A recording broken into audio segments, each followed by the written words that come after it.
ഹരിവരാസനം കേട്ടുവന്നും മുത്തേ ഭഗവാനെ എന്റെ ശ്രീമണി കണ്ട ശരണമയ്യപ്പ സ്വാമി ശരണമയ്യപ്പ ഭഗവാനെ എന്റെ പൊന്മണി കണ്ട പന്തളരാജന്റെ പൊൻകണിയേ പമ്പാ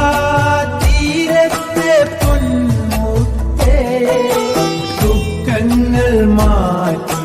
കനിവേകിടൂ ശരണം ശരണം എന്റെ ഭഗവാനെ ഹരിവരാസനം കേട്ടുവന്നും മുത്തേ